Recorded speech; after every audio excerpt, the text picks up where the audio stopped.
Okey, kita sambung soalan topik seterusnya untuk matematik tambahan yang 4, bab yang ke-8 iaitu vektor.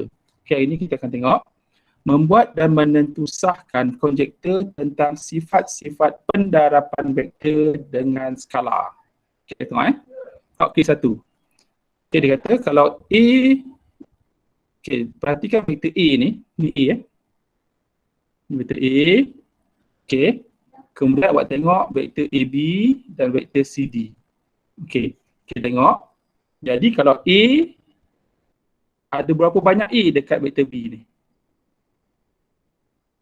1, 2. Faham tak? Ada 2 A. Ni. So, vektor AB sama dengan 2A. 2 kali A lah. Faham tak? Faham tak bang? Faham. Faham Okey, kalau vektor CD pula ada berapa A? 1, 3. 2, 3. So, CD sama dengan 3A. Itu je lah. Itu penerapan vektor. Boleh kot? Boleh? Boleh. Okey, tengok contoh yang kedua. Ni adalah B. Ni adalah B. So, arah bertentangan.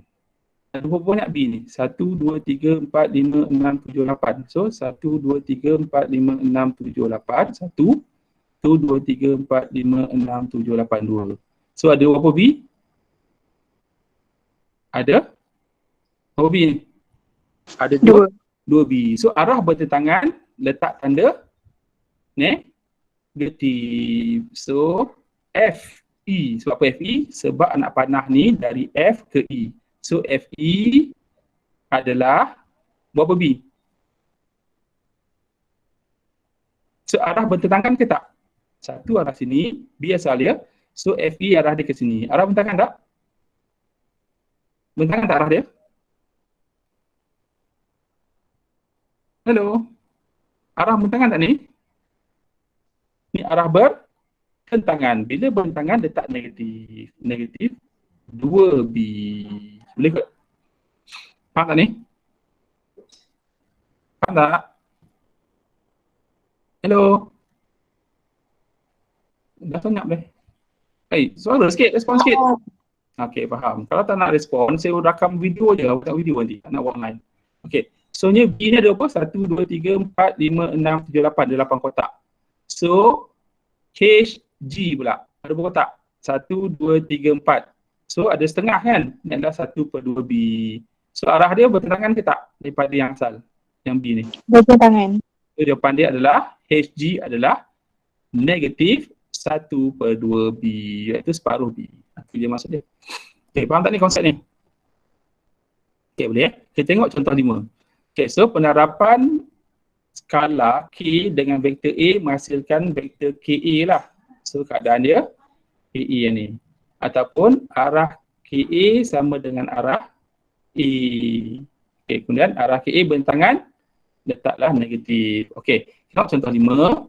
Nyatakan setiap vektor pada raja di sebelah dalam sebutan C. Okay, C adalah ni C. Ni C. So, C arah dia sini. Kalau arah sama, just berapa kali ganda je daripada C. Kalau arah bertentangan, letak negatif. So, kalau dia nak R ke S. So, RS maksud dia apa? Berapa kali C RS ni? Berapa kali C? 1, 2, 3. Betul tak? Berapa kali C? Berapa kali C? Cepat. 1 ke 2? Tak, tengok kotak dia apa? Ni kita tengok So, 1, 2, 3, 4, 5. So, 1, 2, 3, 4, 5 sini. 1, 2, 3, 4, 5. So, 2 kali ganda lah. So, RS adalah berapa? 2 C, 2 kali ganda C. Berikut. Seterusnya, kita ambil PQ. So, PQ. Ni anak panah. Okay, sorry. PQ sama dengan berapa kali ganda ni? 1, 2, 3, 4, 5 sini. 1, 2, 3, 4, 5 sini. 1, 2, 3, 4, 5. So, ada berapa kali? 3. So, sama dengan 3C. Okey. Okey, seterusnya LM.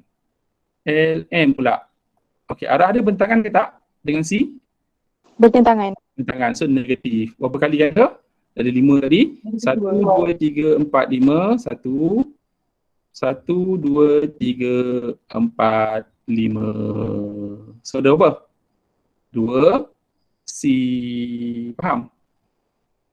Faham tak faham? Boleh ikut tak? Hello, respon lah sikit. Aduh, mak, sorang macam domeh lah kau ni. 25 dah habis lah. Okey, boleh tak? Boleh tak boleh? Boleh. Okey, jadi nanti awak buat lah. Okey, kita tengok contoh seterusnya. Okey, sikit lagi saya tengok. Okey, vektor selari pula. Okey, vektor selari maksud dia apa? Okey, dia kata A dan B adalah selari jika dan hanya jika A sama dengan KB. Okey, biasa guna lambda dulu, sekarang guna K. K adalah pemalar. Okey, kalau A sama dengan KB, dia adalah selari. Dulu dia guna A sama dengan lambda B. Sama je lah. Sekarang dia guna K, tak masalah. So, bila A sama dengan KB ataupun lambda B, dia adalah dua vektor yang selari. Kemudian, jika A dan B dua vektor bukan sifar atau tidak selari, maka HA sama dengan KB. Jadi, H ataupun K sama dengan kosong. Itu formula dia. Okey, tengok contoh 6 di muka surat 8. Okey, contoh 6 Okey, tengok. Diberi PQ sama dengan A. PQ sama dengan A. Kemudian RQ sama dengan B. Kemudian RS sama dengan negatif 2A. ST sama dengan 4B.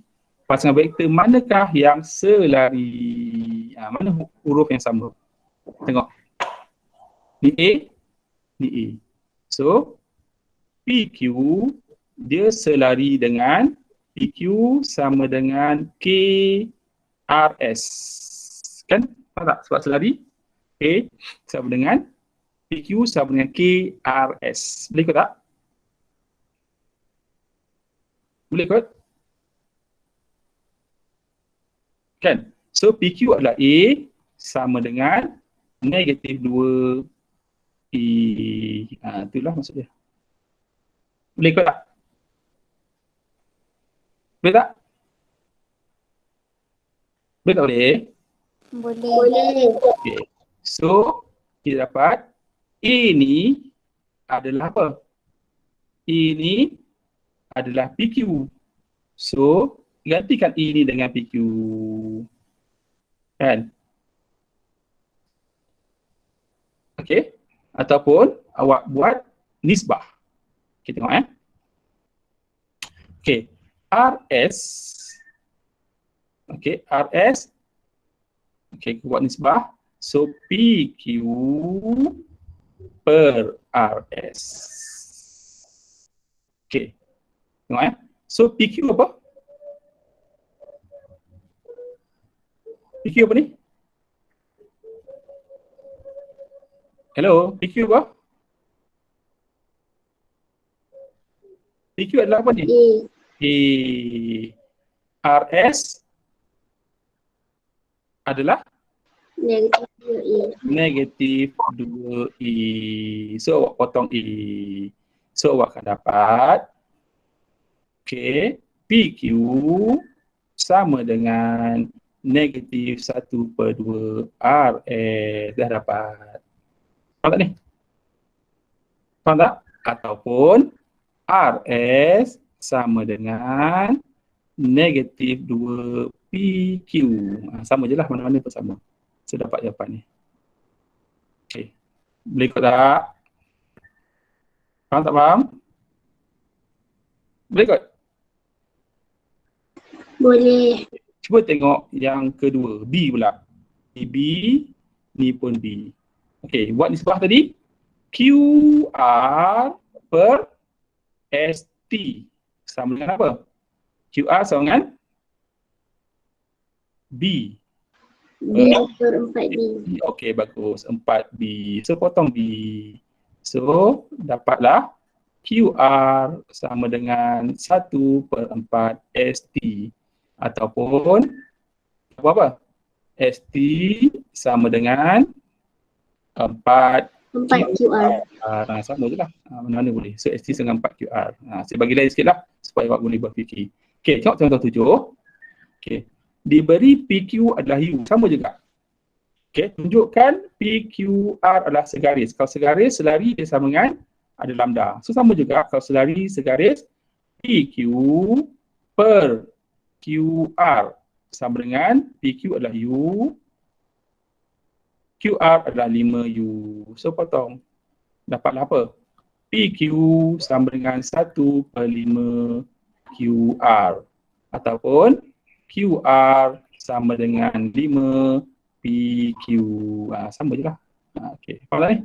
Oleh sebab itu, PQR adalah segaris. Boleh kau tak? Faham tak faham? Faham. Awak sebab okey, yang ni pula sama je. Contoh 8. Diberi vektor bukan sifar. Kalau bukan sifar maksud dia apa tadi vektor bukan sifar? Okey, contohnya PA sama dengan KB. Ini vektor bukan sifar. Sorry, vektor bukan sifar. Okey, jadi diberi vektor bukan sifar, A dan B adalah tidak selari. Kemudian dia bagi ni H tolak 1A sama dengan K tolak 5B. Dengan keadaan K, H dan K adalah pemala. Cari H dan K. Okey, bila vektor bukan sifar, okey, disebabkan dia ada persamaan. So, apa gelap pula ni. Okey, so kita dapat sama ada yang ni sama dengan kosong. H tolak 1 sama dengan kosong ataupun yang ni sama dengan kosong. K tambah 5 sama dengan kosong. Okey, so dapatlah H berapa? 1 dan K dapatlah -5. Dah siap, tu je lah jawapan dia. Faham tak ni? Dapat jawapan ni. Boleh kot? Faham tak faham? So kesimpulannya ada 2. Kalau dia selari, AB sama dengan K PQ contoh. Kalau selari. Kalau segaris, AB sama dengan K BC. Ada BB ni, tu segaris. Sama je lah guna ratio ataupun nisbah. Kalau dia bukan sifar, contoh dia KA sama dengan PB contoh. Okay. So K sama dengan kosong dan P sama dengan kosong atau P sama dengan kosong. Tu je betul dia. So awak buat persamaan, dapatlah jawapan. Okay, so saya nak 8.4 ni awak buat ada lagi 10 minit kan. Okay, awak buat ni segaris nombor 1A. Kemudian ikut ratio tadi tunjukkan. Okay, bagus. Buat ratio. Kemudian awak buat ni nombor 3AB. Okay, awak buat dalam masa 10 minit ni kejap ini. Dah siap, tangkap gambar dan hantar ke grup Telegram. Okay, boleh. Ni saya stop dulu recording.